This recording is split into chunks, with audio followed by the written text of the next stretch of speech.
Hello everyone, नमस्कार। इससे पहले के लेक्चर में हमने रजिया को डिस्कस किया था।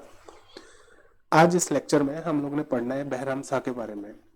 देखिए, जो टाइमलाइन थी, टाइमलाइन इस तरीके से चलती है कि सबसे पहले कौन आता है?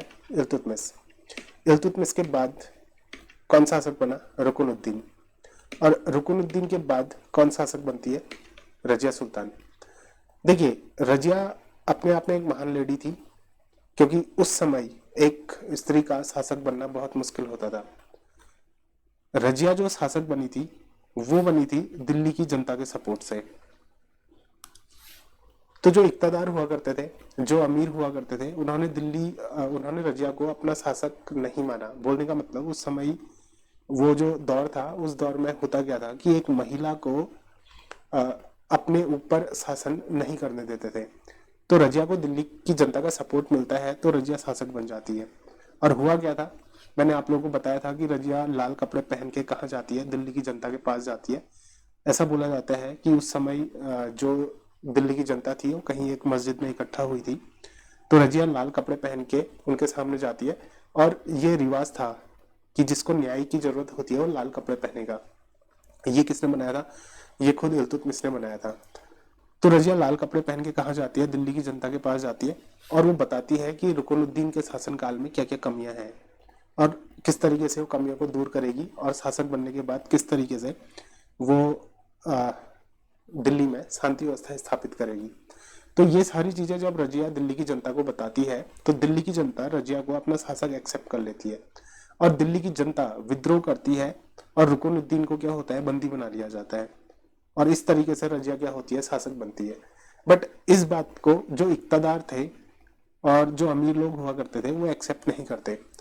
क्योंकि देखो, जो अमीर लोगों का वर्ग होता था, जो इक्तदार होते थे, वो लोग करते क्या थे कि वो किसी एक को शासक बना देते थे, ताकि अपने जो भी काम है वो उस शासक से अपने हिसाब से करवा सके। मीन्स की जो शासक होता था, शासक से ज्यादा पावर इन इक्तदारों में हुआ करती थी। क्योंकि ये जो इक्तदार होते थे, बीच बीच में ये अपनी सेना उस शासक को दिया करते थे। और जो तंत्र होता था, पूरा राजतंत्र होता था, उन उसके अंदर इन लोगों की ज्यादा चलती थी। अगर कभी कोई निरंकुश शासक आ गया जो अपनी मर्जी चलाता है, तो एक अलग बात है। अदरवाइज क्या होता था, इन इनका रोल राजनीति में बहुत ज्यादा होता था, जो इक्तदार हुआ करते थे। तो अब देखिए, रजिया के बाद कौन शासक बनता है? बहराम शाह शासक बनता है। अब हुआ क्या कि जो रजिया थी, रजिया जब शासक बनती है तो 4 साल वो शासन करती है, और जैसा उसने वादा किया था दिल्ली की जनता से कि वो शांति व्यवस्था स्थापित करेगी, तो अपने वादे को पूरा करती है, दिल्ली में शांति व्यवस्था स्थापित करती है। बट रजिया के अगेंस्ट क्या होता है? एक षड्यंत्र रचा जाता है। और उस षड्यंत्र के तहत क्या होता है कि रजिया अंत में डाकुओं के हाथों मर जाती है। अब देखिए, हुआ क्या, ये पूरी कहानी इस तरीके से चलती थी कि ये जो रजिया थी, यहाँ पे को मैं कुछ एक आते एक नाम लूंगा। रजिया के कुछ विश्वास पात्र थे। एक था अल्तुनिया, और दूसरा था एतगीन। अब इनके अलावा और भी विश्वास पात्र थे, जिनको रजिया ने अलग अलग जगह का इक्तदार बनाया था। बट यहाँ पे को जो मैं मेन करेक्टर है उनका नाम लूंगा। तो एक था अल्तुनिया, और दूसरा था कौन? एतकीन। ये रजिया के विश्वास पात्र थे। और तीसरा था याकूत। याकूत कौन था? रजिया का जो अस्तबल था, जहाँ घोड़े वगैरह रखे होते थे, उस अस्तबल का जो प्रमुख था, वो याकूत था। और देखो, याकूत के साथ जो रजिया की क्लोजनेस थी, वो थोड़ी सी ज्यादा थी। क्योंकि जब भी रजिया घोड़े पे चढ़ा करती थी, तो याकूत क्या करता था कि अपने हाथों को इस तरीके से लगाता था, ताकि रजिया उसके हाथों में पैर रख के कहाँ चढ़ सके? घोड़े पे चढ़ सके। तो देखिए, यहाँ जो षड्यंत्र रचा गया रजिया के अगेंस्ट, उसमें किया क्या गया कि याकूत को सबसे पहले याकूत को मरवा दिया गया। तो जैसे ही याकूत मरता है, तो रजिया की शक्ति वैसे ही क्या होती है? आधी हो जाती है। फिर क्या होता है कि रजिया को भटिंडे के किले में कैद करवा दिया जाता है। तो जब रजिया भटिंडे के किले में कैद हो जाती है, तो रजिया क्या करती है कि अल्तुनिया को अपनी तरफ कर लेती है, उससे विवाह कर लेती है। अल्तुनिया से या फिर एदगिन से। एक बार मैं ये जो फैक्ट है इसको चेक कर लेता हूँ।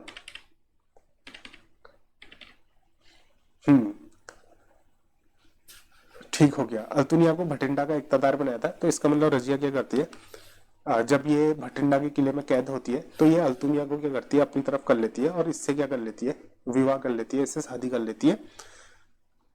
रजिया ये सोचती है कि इसके सपोर्ट से वो क्या करेगी, अपना शासन वापस पा सकती है।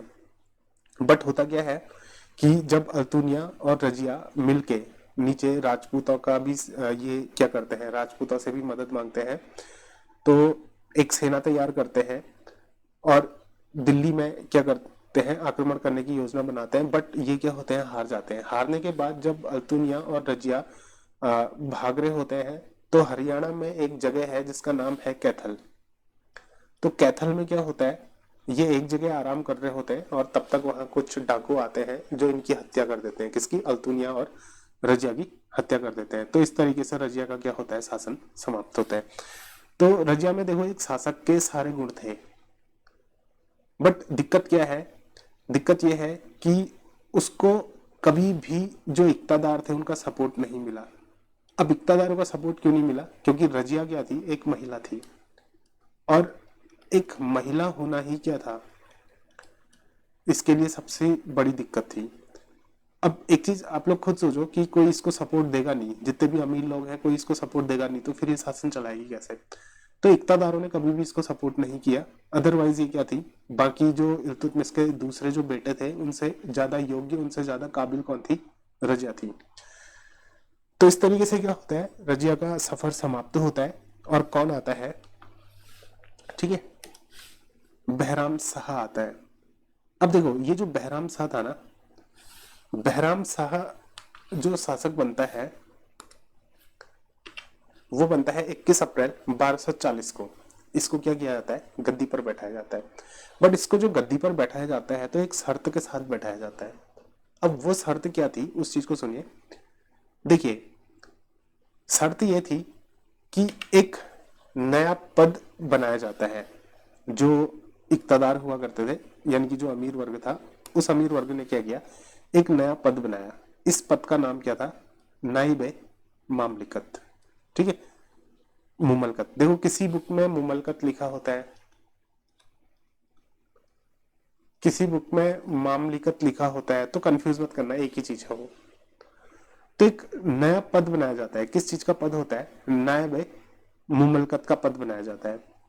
और इसको जब शासक बनाया जाता है तो इसके सामने शर्त रखी जाती है, इक्तदार इसके सामने शर्त रखते हैं कि ये जो काम करेगा वो किसके अकॉर्डिंग करेगा, किसके हिसाब से करेगा, नायब मुमलिकत के हिसाब से काम करेगा। मीन्स कि जैसा नायब मुमलिकत बोलेगा वैसा ही क्या करेगा, बहराम शाह काम करेगा, उस तरीके से बहराम शाह काम करेगा। कुल मिला के बहराम शाह को कोशिश की जाती है कि देखो बहराम शाह को शासक बनाया गया था और इक्तादारों ने कोशिश की कि ये जो शासक है वो किसके अनुसार काम करे, नायब मुमलिकत के अनुसार काम करे। और इस नायब मुमलिकत पे डायरेक्ट कंट्रोल किसका होगा, इक्तादारों का होगा। बोलने का मतलब कि इक्तादार नायब मुमलिकत को जैसा बोलेंगे, नायब मुमलिकत शासक को वैसा बोलेगा, तो शासक ने वैसा ही करना होगा। तो इसका मतलब देखिए जो शासक है अब वो निरंकुश निरंकुश नहीं रह पाएगा। बोलने का मतलब शासक किसके अनुसार काम कर रहा है, नायब मुमलिकत के अनुसार काम कर रहा है। और ये नायब मुमलिकत जो है वो किसके अनुसार काम कर रहे हैं, इक्तादारों के अनुसार काम कर रहे हैं। तो ओवरऑल जो कंट्रोल है वो किसका है, इक्तादारों का। ये बस नाम मात्र का क्या होगा, शासक होगा, ठीक है, ये क्या होगा, सिर्फ एक नाम मात्र का शासक होगा। तो ऐसे में क्या किया जाता है कि इस शर्त में इसको कहां बैठाया जाता है, गद्दी पर बैठाया जाता है। और जो नायब मुमलिकत होता है वो किसको बनाया जाता है, नायब मुमलिकत बनाया जाता है किसको, एतकीन को, जो मैंने अभी यहां बताया था आपको। देखो याकूत को तो पहले मरवा दिया, याकूत को मरवा के इसको बंदी बना दिया। जब ये बंदी थी, किसकी जेल में बंदी थी, भटिंडा की, भटिंडा में इसको कैद कर दिया, भटिंडा के किले में। और भटिंडा का जो किला था वो किसके अंडर था, अल्तुनिया के अंडर। तो रजिया ने क्या किया, अल्तुनिया से शादी कर ली। फिर अल्तुनिया और रजिया इन दोनों को डाकुओं ने मार दिया। तो ये दो, ये खत्म, ये खत्म, इसका चैप्टर खत्म, इन तीनों का चैप्टर खत्म, बचा कौन, एतगीन। तो एतगीन को क्या बना दिया जाता है, ठीक है, एदगिन को क्या बना दिया जाता है, नाइबो मुमलिकत बना दिया जाता है। मींस कि अब जो पावर है, ज्यादा पावर किसके पास है, एदगिन के पास है। और इस एदगिन पे भी जो कंट्रोल होगा वो किसका होगा, इक्तादारों का होगा। क्यों, इसको बनाया किसने है, इक्तादारों ने बनाया है। तो एक इनके हिसाब से काम करेगा, इक्तादारों के हिसाब से काम करेगा, और इसके हिसाब से कौन काम करेगा, बहराम सा काम करेगा, जो शासक है वो काम करेगा। तो इस तरीके से क्या हो रहा है, पूरी की पूरी एक टाइमलाइन चल रही है। तो अब देखिए होता क्या है कि ये जो बहराम सा था ना,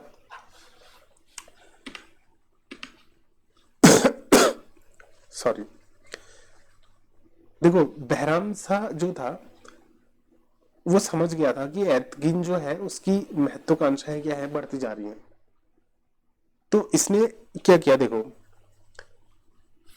बहराम शाह ने क्या किया, इसने सोचा कि एदगिन इस तरीके से क्या करेगा, शासन में हस्तक्षेप करते रहेगा तो फिर मेरी कोई इमेज नहीं बचेगी, मीन्स कि मैं तो एक कठपुतली बन के रह जाऊंगा। तो इसने क्या किया, एक चाल चली और एदगिन को मरवाने के लिए। तो ये क्या करता है, देखो एदगिन की जो बढ़ती महत्वाकांक्षाएं थी उसको देख के बहराम शाह ने क्या किया, एदगिन को मरवा दिया। और 1241 में, ठीक 1241 में जो मंगोल थे, मंगोलों का आक्रमण भी क्या होता है, भारत में होता है, किसके नेतृत्व में, तायर के नेतृत्व में। तायर मीन्स जो मंगोलों का लीडर होगा उसके नेतृत्व में। तो इसी बीच क्या करता है कि जो बहराम शाह है वो एक षड्यंत्र रचता है, सॉरी मुइजुद्दीन, ये जो है मुइजुद्दीन बहराम शाह का क्या होता है, वजीर होता है। ठीक है, कहानी ऐसे चल रही है। देखो बहराम शाह को शासक बनाया और एदगिन क्या कर रहा है, हस्तक्षेप कर रहा है, क्योंकि बहराम शाह एदगिन के अनुसार क्या करेगा, काम करेगा। तो बहराम शाह ने क्या किया, एदगिन को मरवा दिया। और उसी टाइम क्या होता है, 1241 में मंगोल आक्रमण होता है, जिसका फायदा बहराम शाह का वजीर उठाता है। ये बहराम शाह का क्या होता है, वजीर होता है। ठीक है, तो ये क्या करता है, इस बात का फायदा उठाता है और ये क्या करता है, एक षड्यंत्र रचता है। और ये षड्यंत्र क्या रचता है, देखो ये एक पत्र प्राप्त करता है, मीन्स कि ये इस तरीके से बातों को तोड़ मोड़ के पेश करता है कि सुल्तान एक पत्र लिख दे। मीन्स बहराम शाह एक पत्र लिखता है, उस पत्र में क्या होता है, क्या लिखा होता है कि जितने भी इक्तादार, ठीक है, हमारे विरुद्ध षड्यंत्र करने की कोशिश कर रहे हैं उनको मरवा दिया जाए। और ऐसा पत्र बनवा के ये क्या करता है, सारे इक्तादारों को वो पत्र पढ़वा देता है। तो सारे इक्तादार क्या करते हैं, बहराम मिलके बहराम शाह की हत्या करवा देते हैं। ठीक है, तो यहाँ पे को क्या होता है, बहराम शाह भी गया, एदगिन चले गया। अब यहाँ देखो सब चले गए, याकूत तो पहले चले गया था, फिर बची रजिया और अल्तुनिया और एदगिन। तो रजिया अल्तुनिया के साथ चले गई, तो रास्ते में डाकुओं ने मार दिया, डाकुओं ने मार दिया, तो इसका चैप्टर क्लोज, रजिया का चैप्टर क्लोज। बचा एदगिन, एदगिन को बहराम शाह ने मरवा दिया, तो इसका चैप्टर भी क्लोज। बचा बहराम शाह, बहराम शाह को इसके वजीर ने मरवा दिया, इसका भी चैप्टर क्लोज। मतलब सब लगे पड़े हैं एक दूसरे को मरवाने में। अभी होगा क्या, वजीर बनेगा, उसको कोई मरवाएगा, उसको कोई मरवाएगा। ये जो टाइम था ना, ये टाइम सिर्फ मरवाने का ही टाइम था, मीन्स कि मरने मारने का टाइम था। तो होता क्या था, सॉरी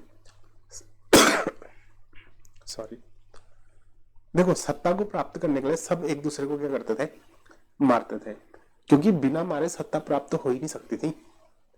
अगर किसी ने पावर में बने रहना है तो उसने दूसरों को मार के ही पावर में बने रहना पड़ेगा, अदरवाइज क्या होगा कि दूसरे उसको मार के खुद पावर में आ जाएंगे। और यही टाइम था। देखो आज जो बोलते हैं ना लोकतंत्र, लोकतंत्र, और ये उस टाइम जो ठीक है क्या था, निरंकुश शासन हुआ करता था, उसमें और इसमें यही डिफरेंस है। आज अगर कोई प्रधानमंत्री है तो जब तक उसका कार्यकाल है वो तब तक प्रधानमंत्री रहेगा, कोई ऐसे बीच में आके उसकी हत्या करके खुद प्रधानमंत्री बन जाएगा, ऐसा नहीं होता है। तो ये जो व्यवस्था है, आज की जो व्यवस्था है, इस मध्यकालीन व्यवस्था से लाखों गुना बेहतर है। आप कुछ भी बोल सकते हैं, प्रधानमंत्री को आप गाली दे दो, आप पे कोई कुछ नहीं बोलने वाला है। मध्यकालीन भारत में जाके किसी शासक को गाली देके दिखाओ, सूली पे लटका देंगे। तो है क्या, यहां जितने भी लोग हैं सबके चैप्टर क्या हो चुके हैं, क्लोज हो चुके हैं। अब ये जो बहराम शाह है, बहराम शाह को किसने मरवा दिया, उसके वजीर ने मरवा दिया। ठीक है, कौन था, मुहज्जुबुद्दीन, मुहज्जुबुद्दीन। और लास्ट में किसको शासक बना दिया जाता है बहराम शाह के बाद, फिरोज शाह के पुत्र अलाउद्दीन मसूद को क्या होता है, शासक बना दिया जाता है। और यहां पे को क्या होता है, रजिया और बहराम शाह का चैप्टर क्लोज होता है। इससे आगे हम डायरेक्ट स्टार्ट करेंगे बलबन से, क्योंकि बीच के एग्जाम पॉइंट ऑफ व्यू से उतना ज्यादा इंपॉर्टेंट नहीं है। तो मिलते हैं अगले वीडियो में, तब तक के लिए धन्यवाद, नमस्कार।